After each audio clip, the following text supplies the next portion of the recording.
Chapter 6, The Thesis. It's a 38-year-old document that's been rumored about, analyzed, debated, criticized, and defended. Until recently, few have read it because it was hidden away at the request of Bill Clinton's administration for the 8 years that he was in office. These 90 pages, steeped in intrigue and mystery, are the senior thesis of Hillary D. Rodham, Wellesley College, class of 1969. Hillary's thesis, elevated to mystical status from years of secrecy, is now available to anyone inclined to visit Wellesley's archives. It begs the question, why was it so important to the Clintons to keep it a secret? How could the words of a 21-year-old political science major be so damaging and explosive? And most importantly, why did the Clintons ask Wellesley College to hide the thesis in 1993?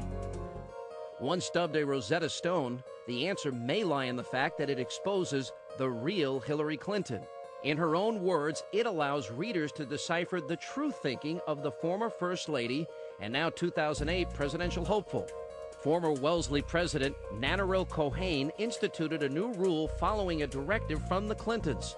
The senior thesis of every Wellesley alumni is available in the archives to the public for anyone to read, with the exception of a President or First Lady of the United States. Now, this rule has only ever applied to one person ever, Hillary Clinton.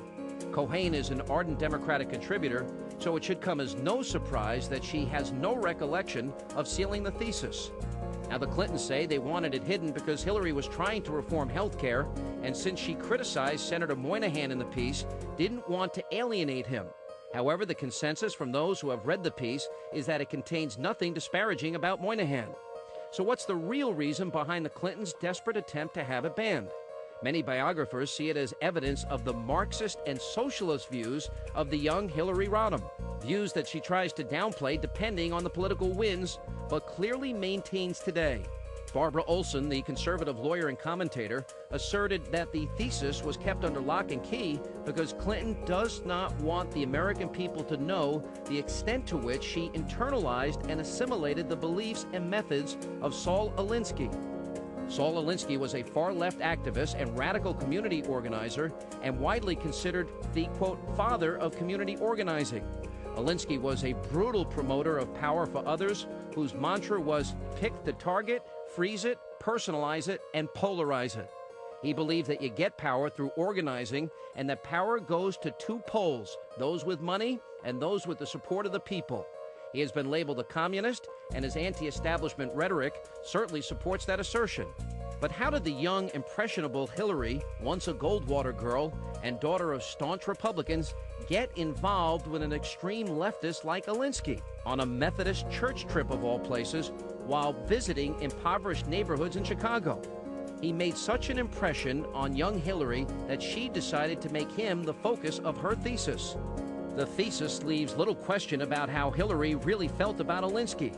Now that it's unsealed, you can't miss the adoration that jumps off the pages.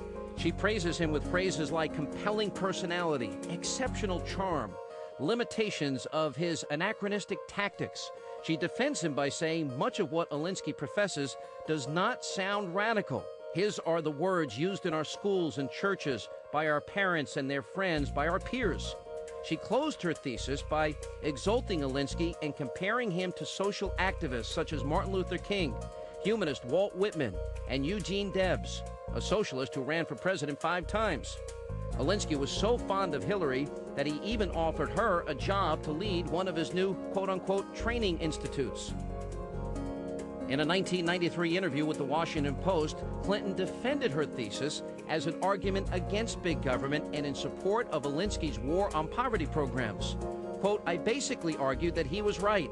Even at that early stage, I was against all these people who come up with these big government programs that were more supportive of bureaucracies than actually helpful to people. You know, I've been on this kick for 25 years. However, she had no response on why she chose to have it sealed when we contacted her senatorial offices and presidential campaign. Now, some may argue that a college paper written almost 40 years earlier can't decode a candidate's politics or beliefs. In the case of Hillary, she idolized the left-wing radical in her formative years, befriended and supported known communists, radicals, and groups in league with America's enemies. Now, the Clinton campaign wants you to believe that it's ancient history.